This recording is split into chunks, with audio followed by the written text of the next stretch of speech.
All right. Good morning, everyone, and welcome to December and Golden Gate Center for Spiritual Living. I'm Reverend Mary Murray Shelton. I'm the community spiritual leader here. Glad to welcome all of you who are here with us this morning and all of those who are with us online. We're delighted that you're here. This is a place where it's important to us to make sure that those who are here are seen and welcomed. So we begin by greeting each other. I'm going to invite you to stand up and walk around, say hi, introduce yourselves to people you don't know, welcome those back that you haven't seen in a while, and just take a few moments to spread the love. And for those of you that are online this morning, give yourselves a hug, maybe get another cup of coffee or tea. We'll be right back to sing the opening song in just a moment. I just want to say, I never come to say hi to you, so. Thank you, Hillary. Oh, yeah, Elizabeth said you couldn't hear me. You don't sound as loud as you never heard. Oh, now? Okay, we'll have to ask them to turn it up a little. Oh, good. Okay. Come on. There we go. Yeah. Baffling it. Yeah.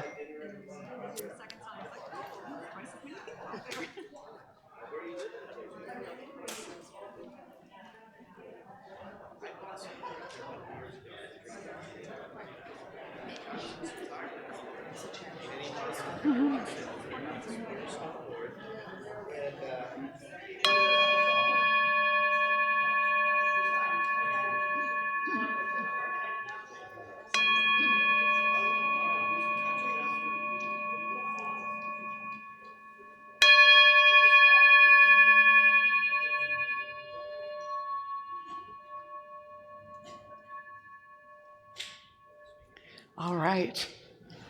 Well, we are welcoming Jeannie Skybrook back with us today, and Amanda's going to be playing with her as well.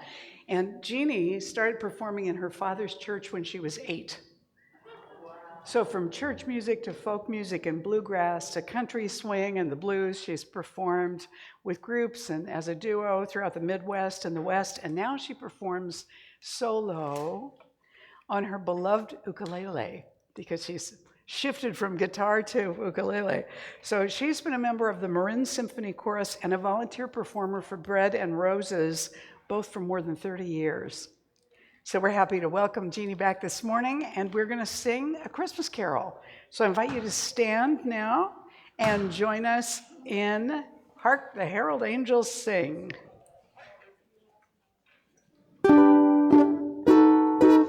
Bet you never sang this to ukulele.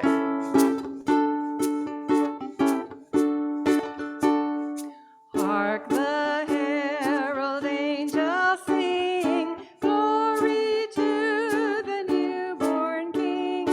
Peace on earth and mercy mild, God and sinners reconciled. Joyful all ye nations rise, join the triumph of the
you.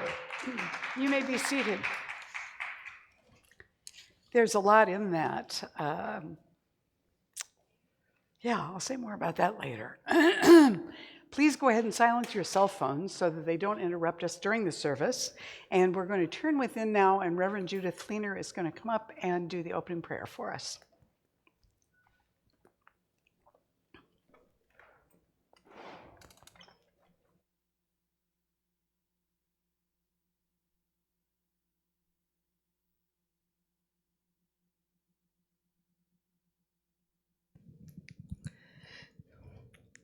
Infinite power, infinite presence, infinite Holy Spirit that guides and directs and inspires and creates. This is the all that there is. It is all around us in this season and in every season. So in this place of remembering that divine presence, that love energy that can permeate whatever needs to be healed, whatever needs to be uplifted. It is in this essence that I remember that I am one with it. We are all one with that infinite creative energy which is sprouting new every day. And in that knowingness, there comes a peace, a serenity, of remembering that even in the biggest chaos, at the center of everything, all is well, all is good, all is holy. And the next right action will appear as we turn within and remember the essence of who we are. And as we lift our heads to that higher place, we are filled with all the things that are needed: joy, love, compassion, healing, abundance. This is the season for going within and remembering that peaceful presence that will take us into the joyful new year with new hope, new aspirations, new dreams, and a continuation of all that we want to hold on to and a letting go of everything that is no longer needed. And so I claim for this time together that whatever words are needed to be heard, whatever feeling of comfort is needed, be brought to each individual within this room or listening to this online or re-listening to it in the future, that light and love permeates the heart, bringing peace, comfort, and joy. And so I give thanks, and I let it be, and so it is.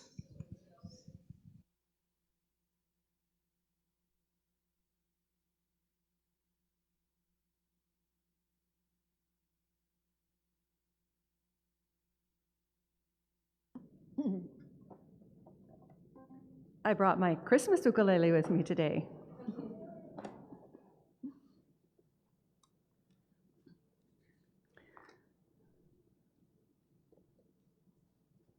Oops. So this song, Hallelujah for the Birth, was written by Deborah Ray Thompson, who was the choir director at Unity in Marin several years back. So I was really happy to find a song that was written by someone I know. It's lovely being here again. Thank you so much for having me.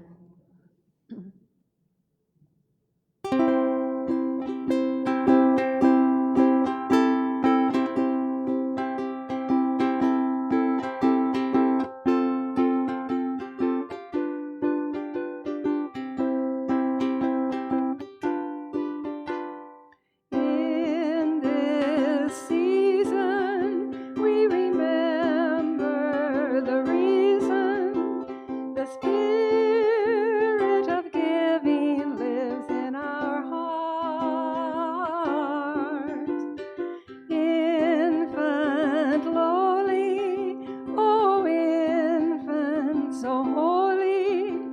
The angels in heaven praise your name. Hallelujah for the birth. Hallelujah, peace on earth. In Bethlehem, the child of love. Hallelujah, peace on earth. Hallelujah for the birth. In everyone, the light of God. In this season, we remember the reason the spirit of giving lives in our heart. Infant lowly, oh infant so holy, the angels in heaven praise your name. Hallelujah, peace on earth. Hallelujah for the birth. In Bethlehem, the child of love. Hallelujah, peace on earth. Hallelujah for the birth.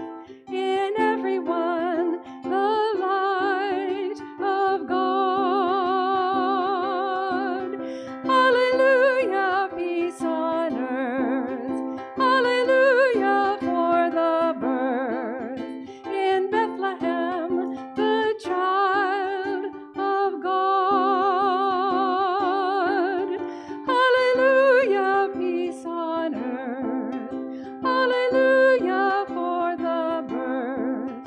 In everyone, the light of God. In everyone, the light of God.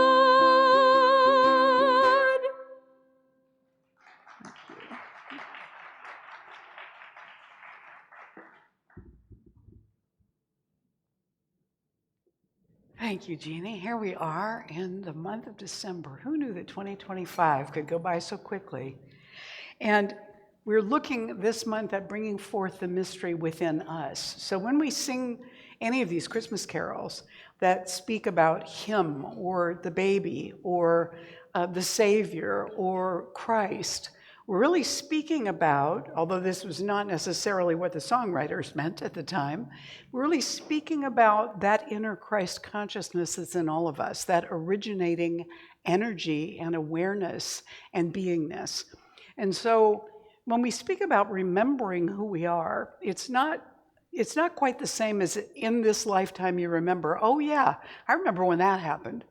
It's more a greater sense of settling into a larger sense of identity of who we really are.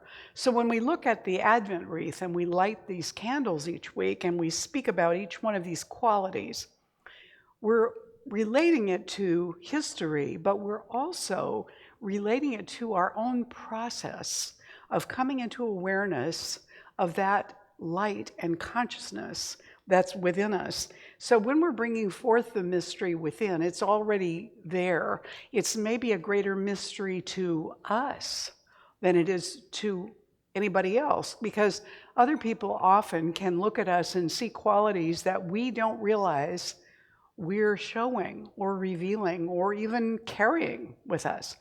And so they see something of that light. I don't know if you can tell, but the star at the top of this little tree is actually like a little person standing there like this.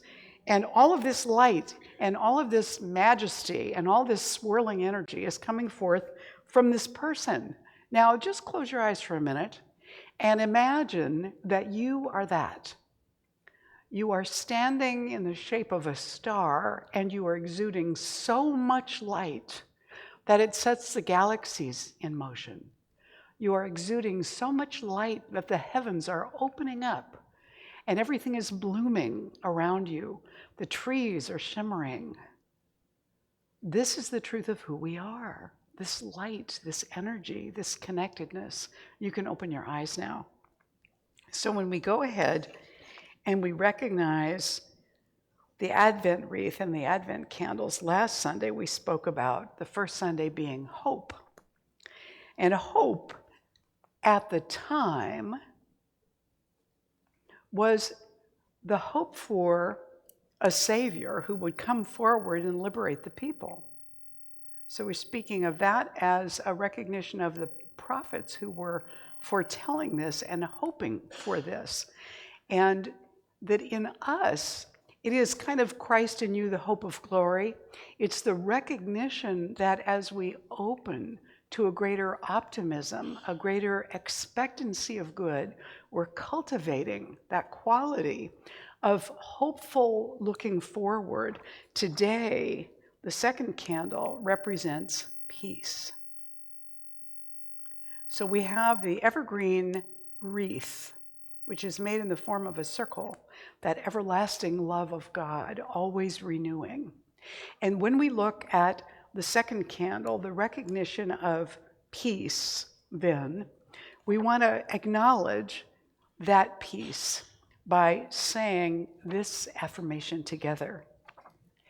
Today, I rest in peace, knowing there is no competition in God and there is no separation. Nothing and no one can harm my own true nature, because nothing and no one is different or separate from me. As I feel and welcome this truth, I am enfolded in peace. I want to say something more about peace while I'm on this particular slide. And, you know, some time ago I spoke about the podcast, the telepathy tapes, about non-speaking autistic people and their experience of telepathy with family, with friends, sometimes with people not even in their community or even in their country. And I'm listening to the second season of that, and it's speaking about other nonlinear ways of knowing that people have, whether they have healing abilities or they have psychic abilities. And I was listening this morning to a woman who is, or the group of people that the moderator was talking to, are people who communicate with animals. And one of the discussions was about an African gray. Now, you know, African gray parrots can learn a huge number of words. They can be very verbal. But this particular parrot,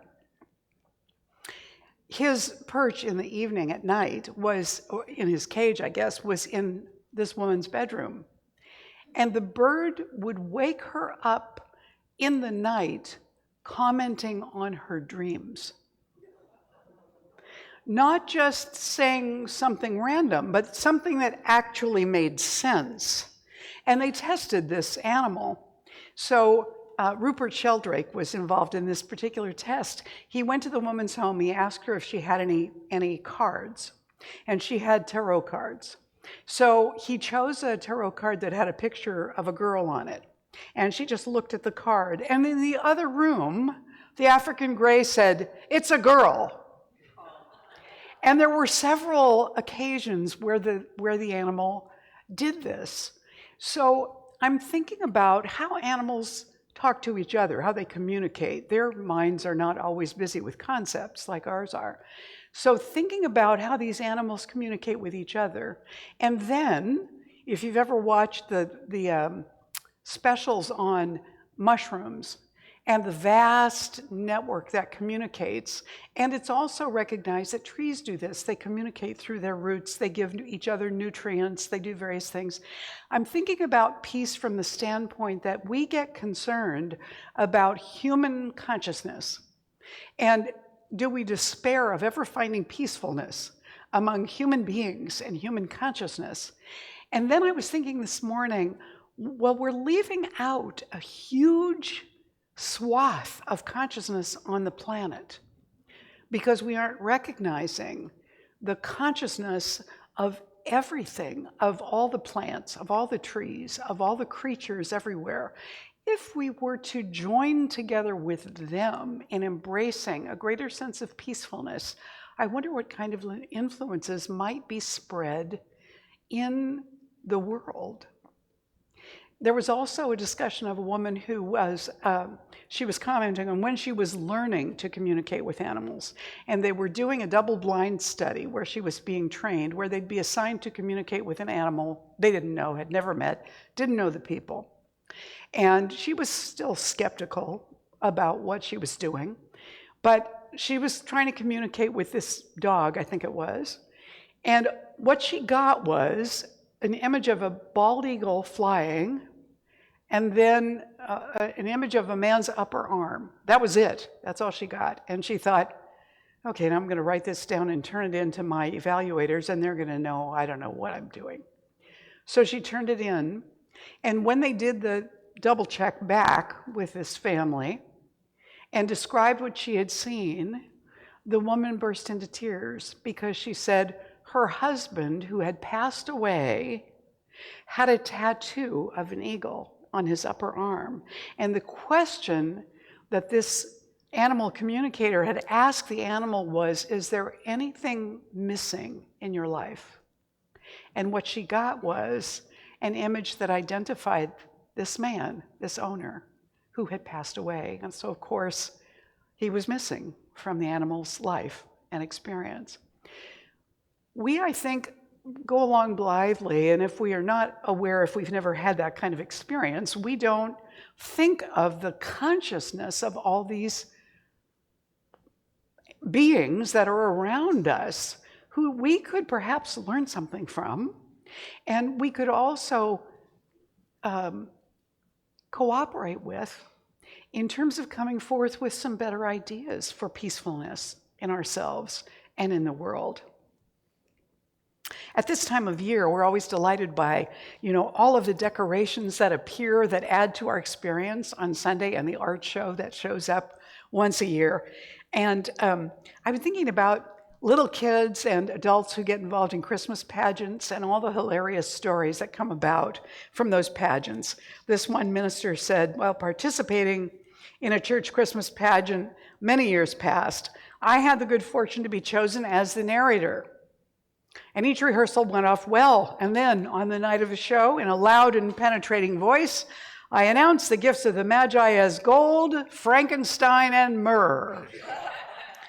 Yes, well, maybe not quite. So we're talking about this morning how our souls are made of peace, even when we get to laugh at ourselves because we didn't quite get it right. Peacefulness is present. It's part of the template that we're made from. So our souls are actually made of that peacefulness. Now, we don't always have a consciousness of it. We can't always feel it or tap into it. And Tesla said, if you want to find the secrets of the universe, think in terms of energy, frequency, and vibration. He said, my brain is only a receiver in the universe. There is a core from which we obtain knowledge, strength, and inspiration. I have not penetrated into the secrets of this core, but I know that it exists. What we now want is closer contact and better understanding between individuals and communities all over the earth, and the elimination of egotism and pride, which is always prone to plunge the world into primeval barbarism and strife. Peace can only come as a natural consequence of universal enlightenment. Now, enlightenment, we think of it a little differently in different world faiths. But I wonder if enlightenment doesn't begin with the awareness that we're constantly in communication with the unseen. We're constantly in communication with plants and animals, although we may not hear language in our heads or in our ears from them. But that communication is going on all the time. So what are we made from? What are we made from? Well, the same thing as the universe. I mean, first of all, we could look and say, well, I'm composed of ancestral DNA. You could look at my DNA and tell me what countries this DNA came from, even though I've never visited any of them or I don't live there. Excuse me, my DNA emerged from ancestors who came from those countries. Okay, that's one level.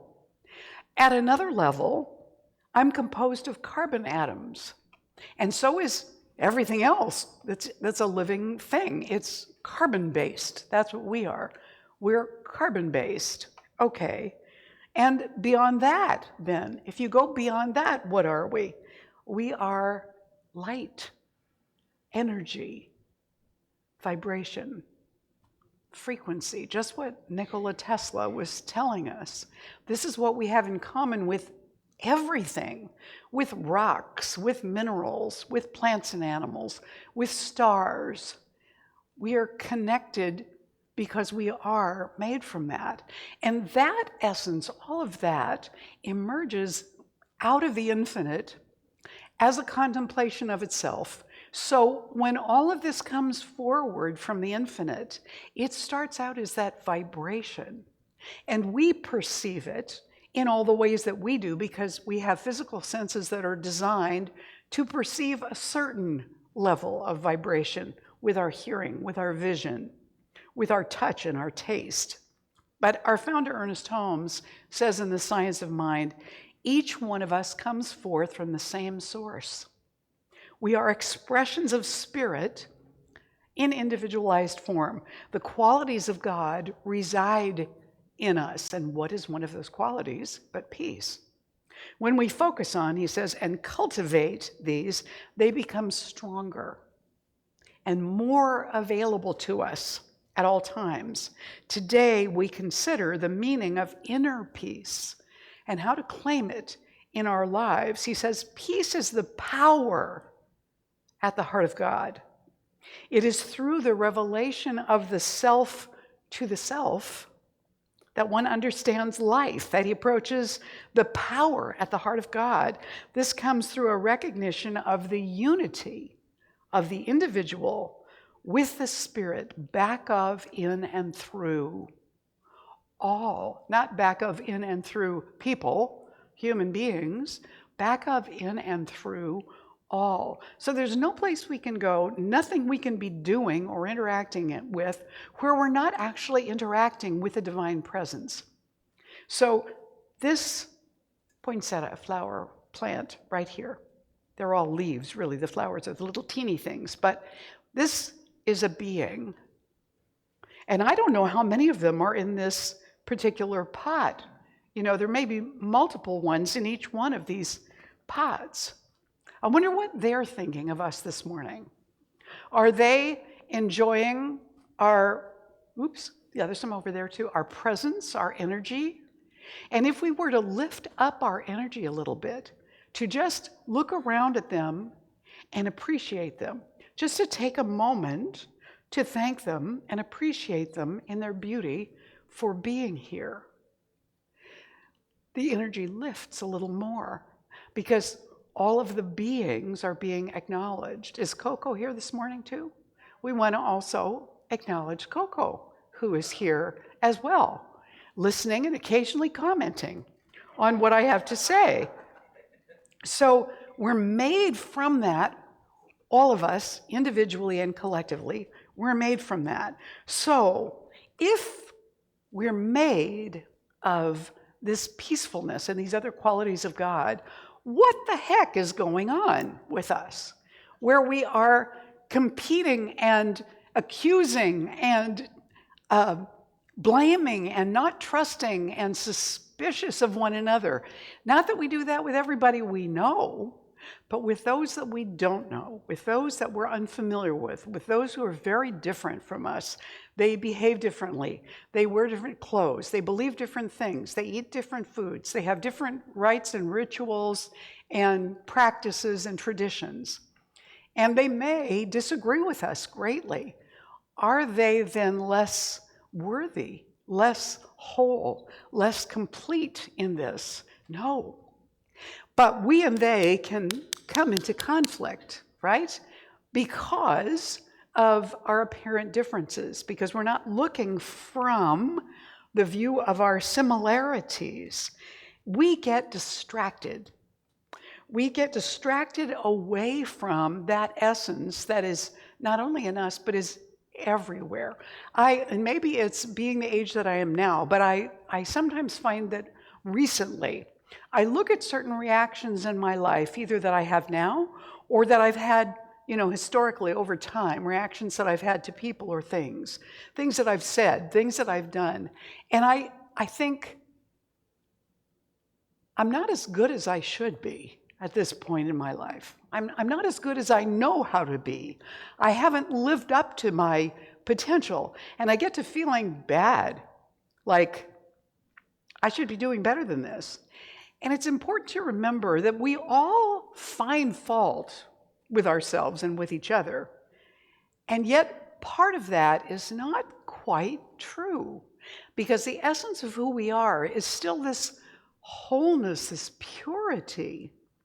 And everything that comes out of us that's unlike that is arising from a false belief about who we are or who somebody else is or what the nature of the world is. Are you with me here? Does this make sense? So we are no better and no worse than we're supposed to be. Our purpose here is learning, discovery, growth, awareness increasing, and then choosing from that greater increase. So even when we make mistakes, even when we fall short, there's an opportunity there to reflect back on it. Now, when we reflect back on it, we can either beat ourselves up, like what I was describing doing, or we can go, yeah, I can do better than that. I'm going to make a new choice and surrender to the infinite the healing process necessary for whatever damage we have caused by whatever we said or did or thought or believed about somebody else. Thich Nhat Hanh said, "You may think that you have to combat evil and chase it out of your heart and mind, but this is wrong. The practice is to transform yourself. If you don't have garbage, you have nothing to use in order to make compost. And if you have no compost, you have nothing to nourish the flower in you." So our own garbage is there for us to use as part of that transformative process. It's actually there in service to us. And when we notice it, then we get to use it, to transform it. And that's what it's there for, to serve us. So even our crummy little shortcomings, even our accusations of each other, even the mean things that we've said or done or thought or wished we had said or done or thought, you know how sometimes you have an argument with somebody and you think later, I should have said that. Even that can become compost. Okay, I'm going to let this go. I'm going to put it down around the quality that really is filled with light and love, and I'm going to let it nourish that. I'm going to stop putting it into business as something else.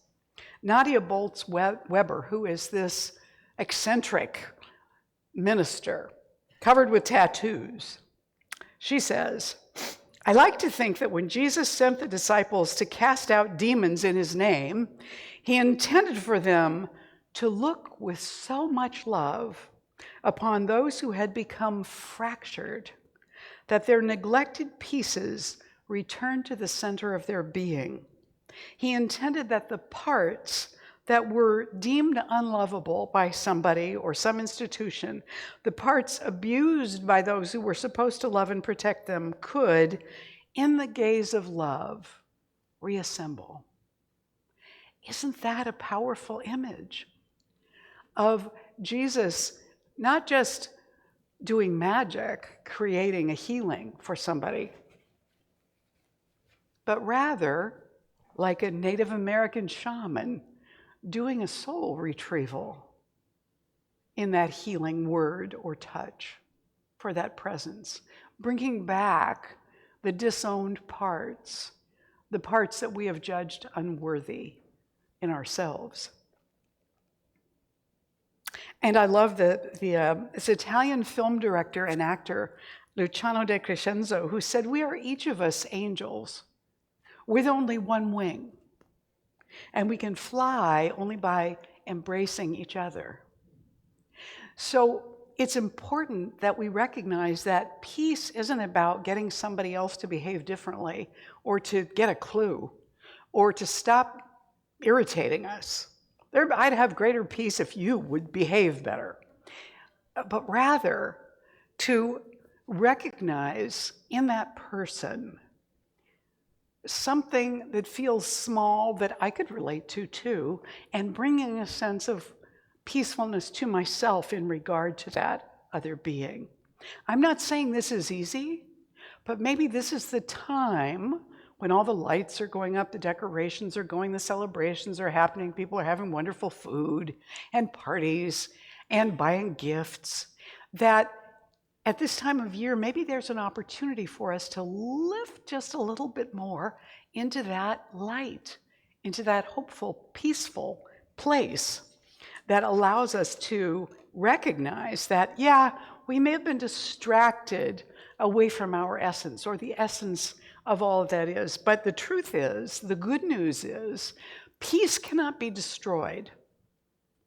So it's in there, even when we can't feel it, even when we can't find it, it's in there. It's still there. We could acknowledge it and say, I'm just going to believe it's there, even though I can't find it, I can't feel it. Sri Chinmoy, a spiritual leader, said, peace begins when expectation ends. And Gandhi said, each one has to find his peace from within. And peace, to be real, must be unaffected by outside circumstances. Ooh, peace, to be real, must be unaffected by outside circumstances. Oh, good grief. Unaffected by outside circumstances. So how do I then retain that peacefulness while I'm looking at something distressing, while I'm looking at something very unpeaceful?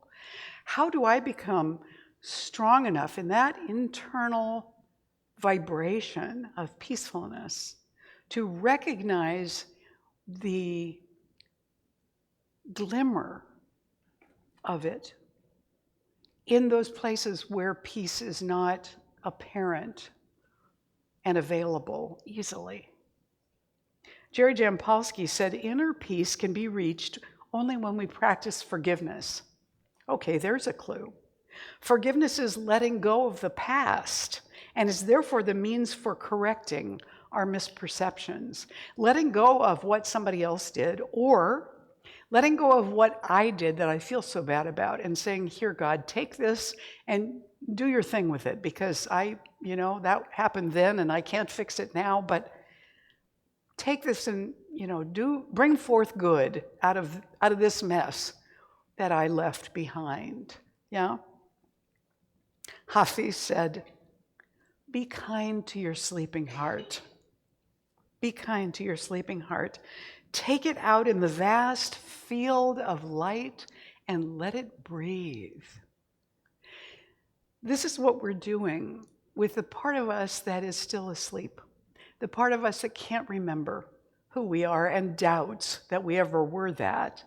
Take that sleeping part out into the field of light and let it breathe. Let it find its way. In the book of Colossians, St. Paul writes to the Colossians, clothe yourselves with compassion, kindness, humility, meekness, and patience. Bear with one another. And if anyone has a complaint against another, forgive each other. Above all, clothe yourselves with love, which binds everything together in perfect harmony. And let the peace of Christ rule in your hearts, to which indeed you were called in the one body.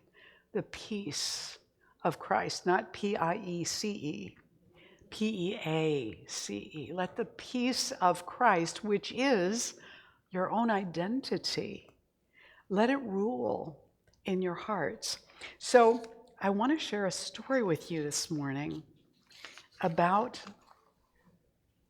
letting that rule in our hearts, because we need to come back into a place of resting in that light, in that forgiveness, in that peacefulness, to do a reset so that we can recover the inner peace that's always there, recover our connection to it. So this story is like that. This fellow says, I am 72 years old. I'm a deacon at my local church. I pay my taxes. I've never even gotten a speeding ticket. But for the last 9 years, I've been running a scam right under the nose of the corporate management at the Second Chance thrift store. My job is simple. I sort donations. I tag the jeans, the heavy winter coats, the work boots that might still have a few miles left in them. Most customers don't look at me. To them, I'm just part of the furniture, an old man with arthritic hands and reading glasses, pricing items that smell like mothballs and other people's memories. But being invisible has its perks. It means I see everything. I see the single mothers calculating the price of school shoes against the price of groceries. I see veterans staring at suits they need for job interviews, checking their wallets, and walking away. And I remember the boy. It was mid-November in our rusty little town. The wind was already cutting through the streets like a knife. He walked in wearing a hoodie so thin I could see his t-shirt underneath. Couldn't have been more than 14. Skinny, shivering, with that guarded look that kids get when the system has failed them one too many times. He went straight to the coat rack. He found a heavy navy blue parka, brand name, down-filled, barely worn. It was priced at $25, a steal for regular folks, but a fortune for him. I watched him from the corner of my eye. He held the sleeve, feeling the warmth of it. He checked the tag. His shoulders dropped about 3 inches. He didn't groan, he didn't complain. He just carefully put it back on the hanger and started walking toward the door. My heart hammered in my chest. I couldn't just hand it to him. I've learned the hard way that charity tastes bitter to people who are trying to survive. If you offer a handout, they feel small. They feel like a project. So I grabbed the coat and intercepted him at the counter. Hey, son, I called out. He froze, looking ready to bolt. I didn't steal nothing. I know, I grumbled, putting on my best grumpy old man act. But I got a problem. See this coat here? It's got a defect. Zipper sticks at the bottom.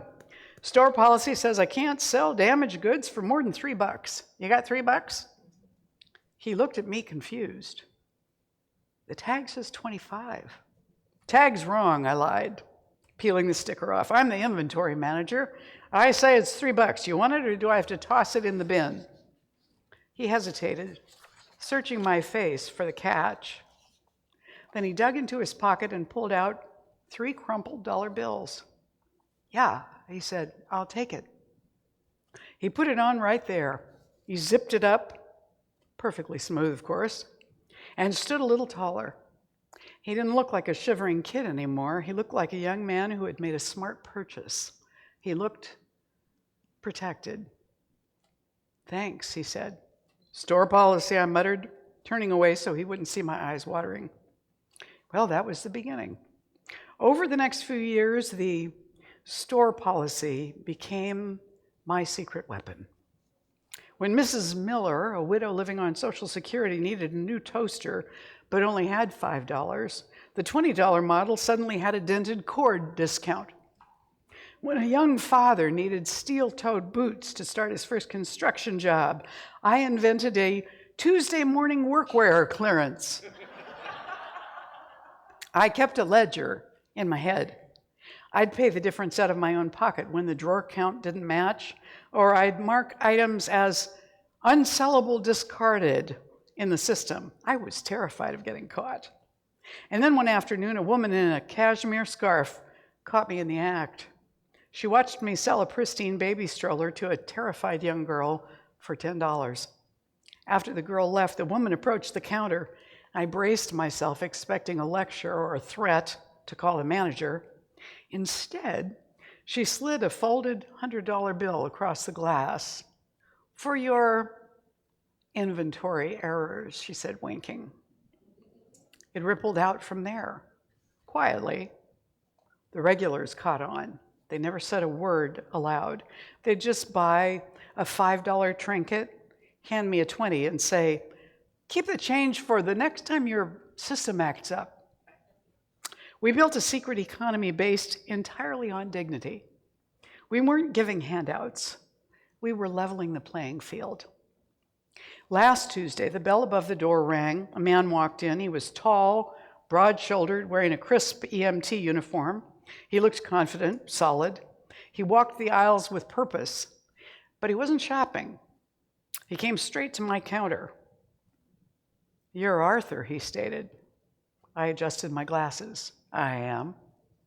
He smiled, and suddenly I saw the skinny 14-year-old boy in the shivering gray hoodie. "You sold me a navy blue parka 10 years ago," he said. "Told me the zipper was busted."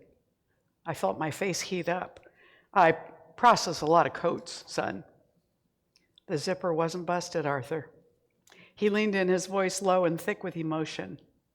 "I knew you were lying. Even back then I knew. But you didn't make me beg. You let me buy it. You let me be a customer, not a beggar. You let me walk out of here feeling like a man." He reached into his pocket and pulled out an envelope. "I'm a paramedic now. I save lives, but I don't think I would have made it through that winter without that coat, or without knowing that someone actually gave a damn." He placed the envelope on the counter. "There's $500 in there," he said. "Use it. I know your store policy is expensive." I tried to push it back, my hands shaking. I can't. "It's not for you," he said firmly. "It's for the next kid who comes in shivering.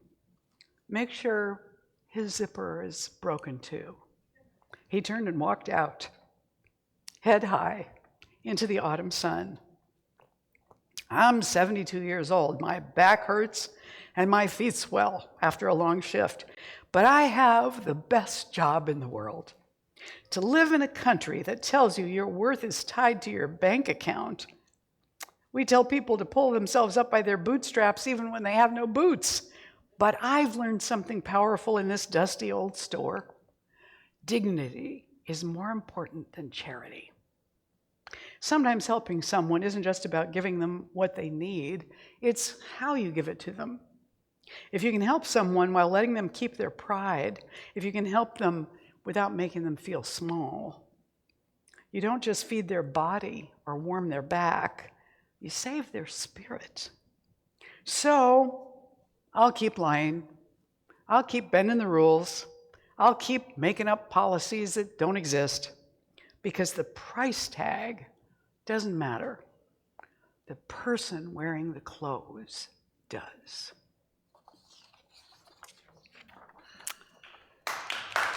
Yeah. So connecting, that's what brings us peacefulness. That's what reawakens inner peace. Being forgiving, offering respect.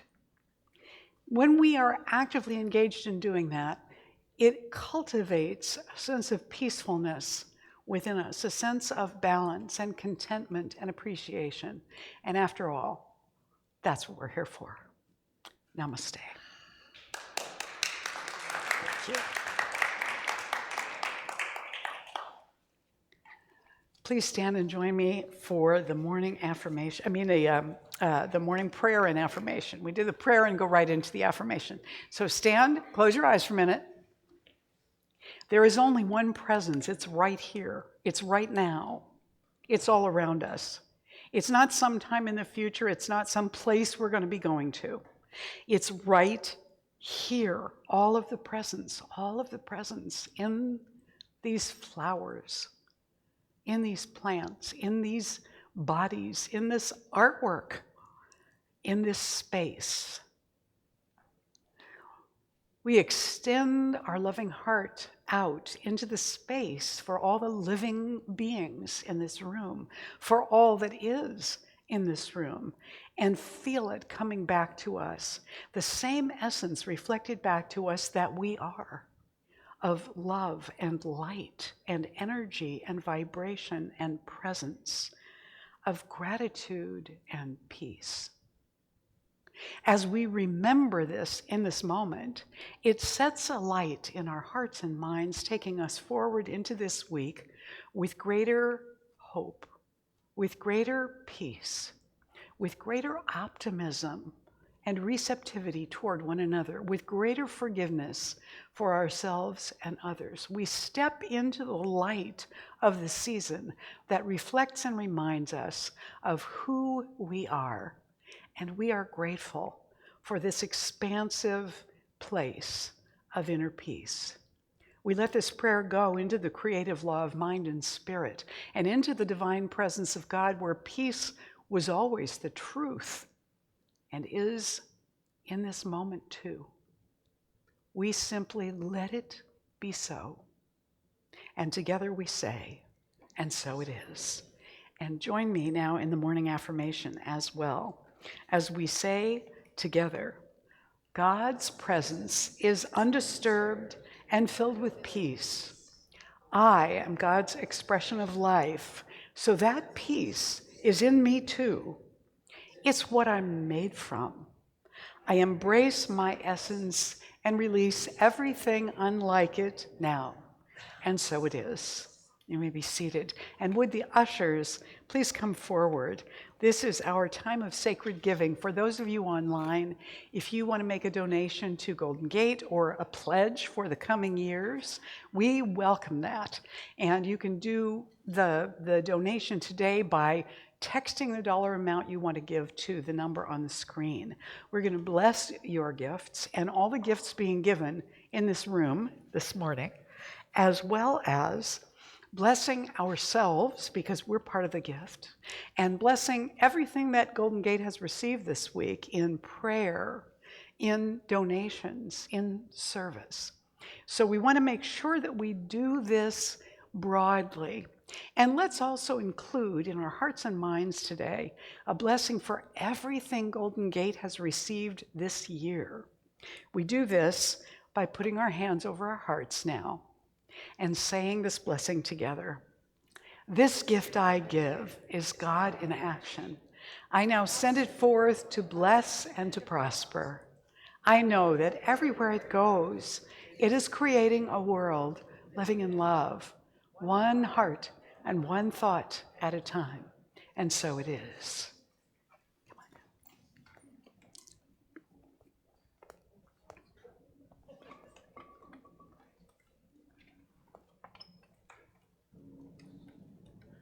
I really enjoyed that talk.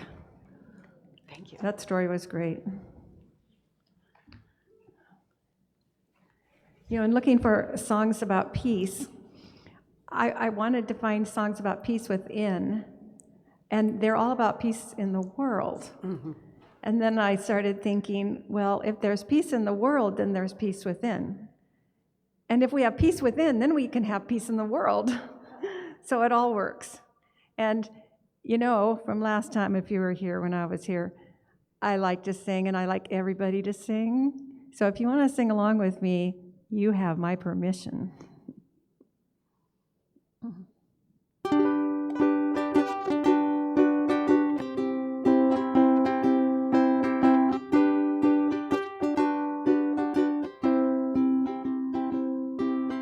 Peace, peace, peace on earth and goodwill to all. This is a time for joy. This is a time for love. Now let us all join together for peace, peace, peace on earth.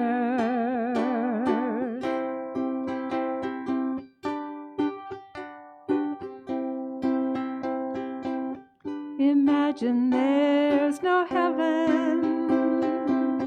It's easy if you try.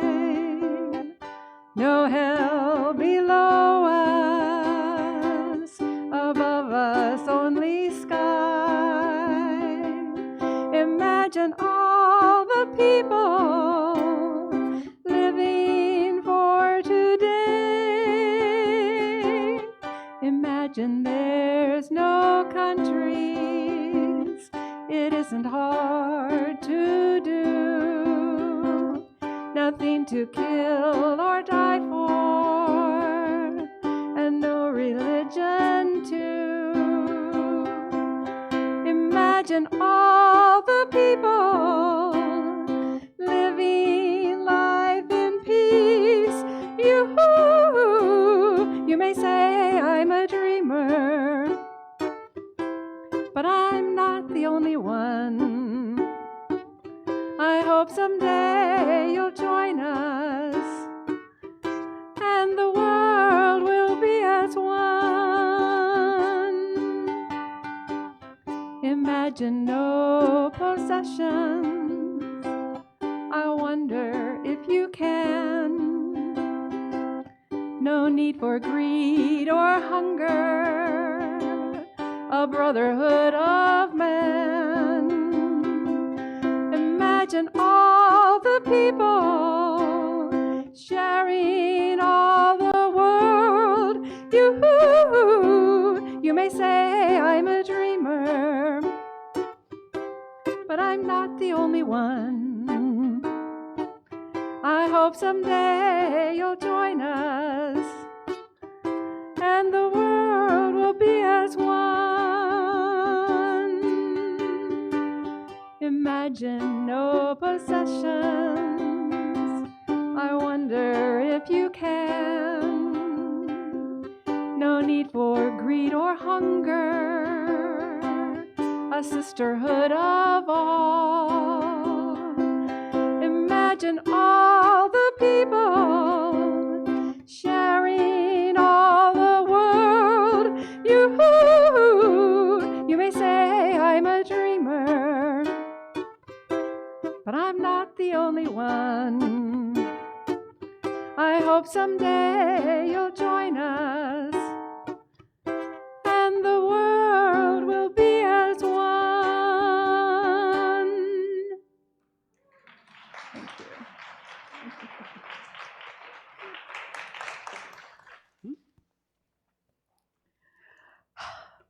So we do, all of us here, accept this offering on behalf of Golden Gate Center for Spiritual Living. We send it out into the world to remind and bring more peace. And so it is.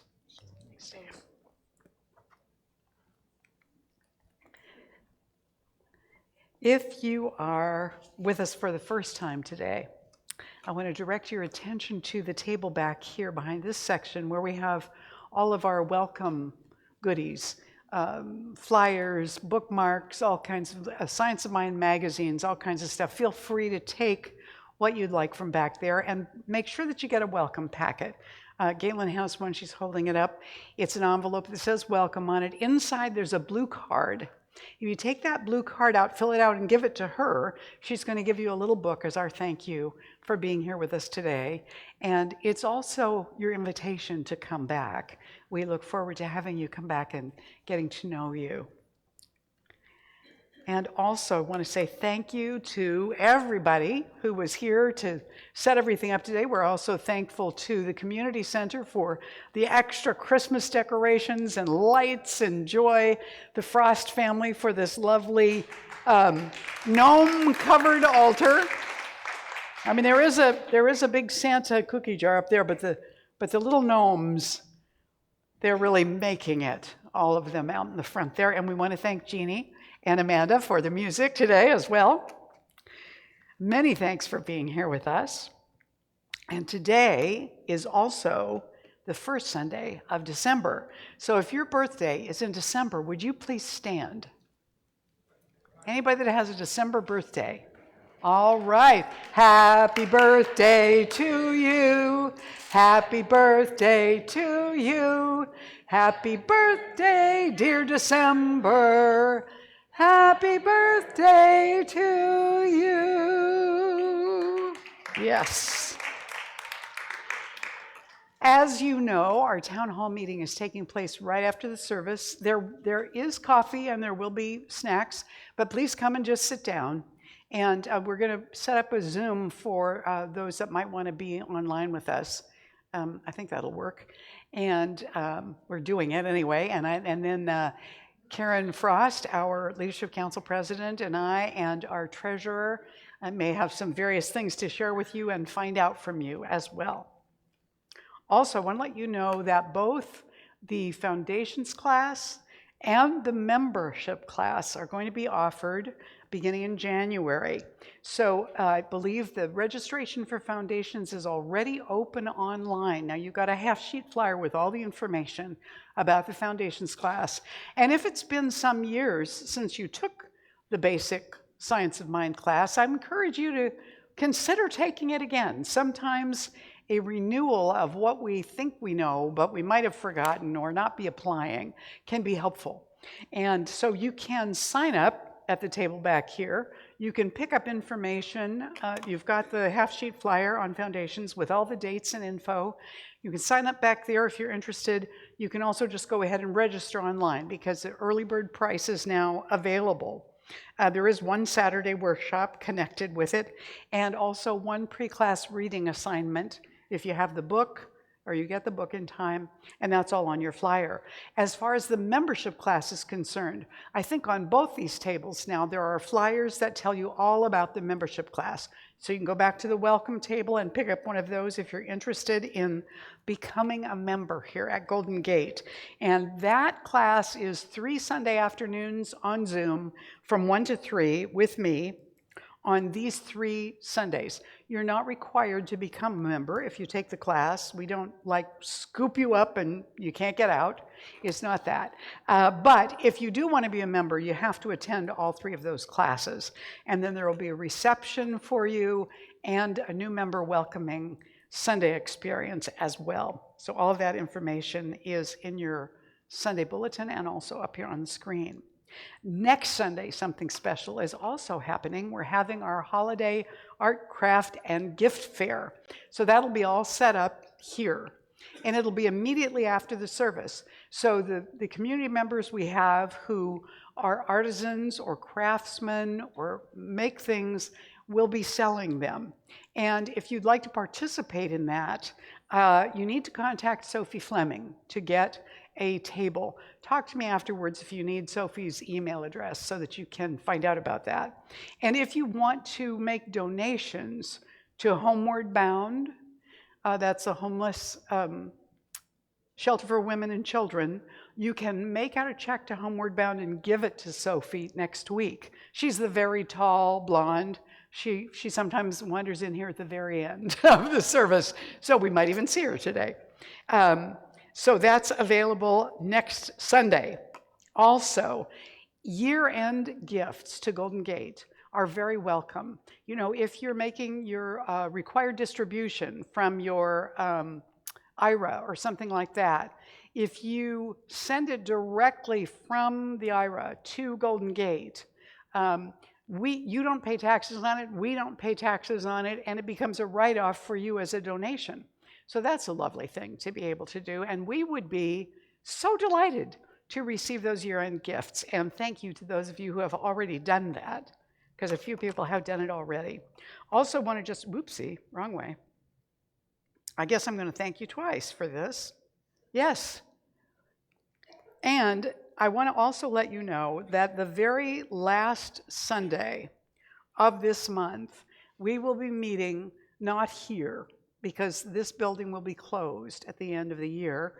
So on the 28th, we will be at the Corte Madera Best Western on Madera Boulevard. And that's kind of like